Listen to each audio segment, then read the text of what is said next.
Advanced courses తో పాటు first year నుండే campus recruitment training leading companies లో 13,000+ placements with 13.5 lakhs highest package. Visakhapatnam Madhurawada గర్భిణి అనూష హత్య కేసులో రోజుకొక కొత్త విషయం వెలుగులోకి వస్తుంది.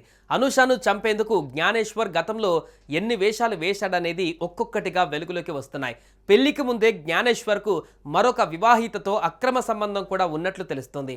అనూషని కూడా పెళ్లికి ముందే శారీరకంగా కలుద్దామంటూ బలవంతం చేసినట్టుగా తెలిసింది. అయితే ఆమె అందుకు ఒప్పుకోకపోవడంతో ఫ్యామిలీకి తెలియకుండా పెళ్లి చేసుకున్నాడు.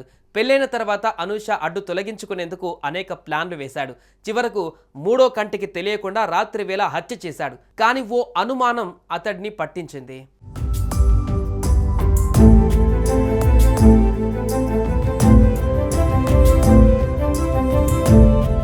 విశాఖ గర్భిణి అనూష హత్య కేసులో రోజుకొక సంచలన విషయాలు బయటకు వస్తున్నాయి.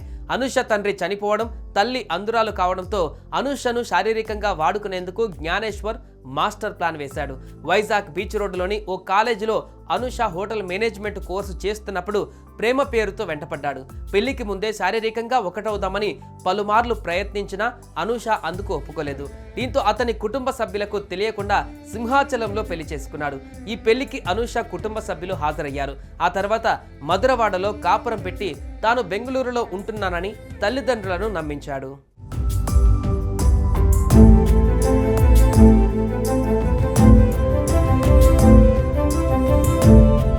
అయితే పెళ్లికి ముందే జ్ఞానేశ్వర్కు మరొక వివాహితతో కూడా అక్రమ సంబంధం కూడా ఉంది. అందుకే అనూషను ఎలాగైనా అడ్డు తొలగించుకోవాలని ప్లాన్ చేసిన జ్ఞానేశ్వర్ తనకు క్యాన్సర్ ఉందంటూ తన పేరెంట్స్ ఒప్పుకోరని నమ్మించే ప్రయత్నం చేశాడు.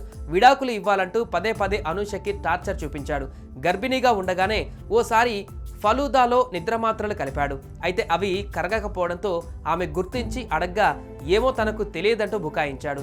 విడాకుల విషయంలో డెలివరీ ముందు రోజు అనూషతో జ్ఞానేశ్వర్ ఘర్షణకు దిగాడు. రాత్రి పడుకున్నాక అనూష గొంతు నులిమి అతి కిరాతకంగా చంపేశాడు జ్ఞానేశ్వర్.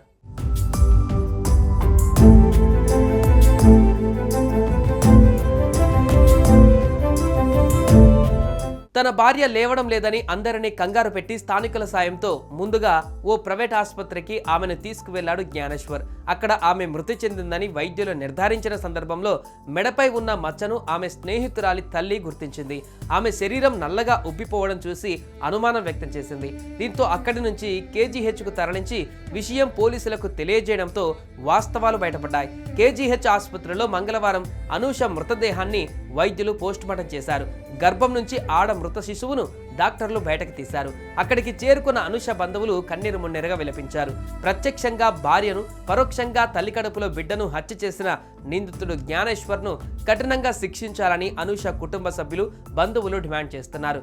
పెళ్లి అనేది ప్రతి అమ్మాయికి చాలా పెద్ద విషయం. కానీ దానిని ఈ రోజులలో చాలా మంది చాలా చిన్నదిగా చూస్తున్నారు.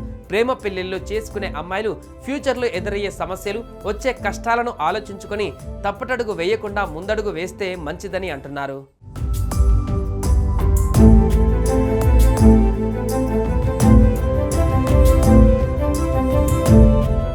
సుమన్ టీవీలో మీ పర్సనల్ అండ్ బిజినెస్ ప్రమోషన్స్ కోసం కింది నెంబర్కి కాంటాక్ట్ చేయండి.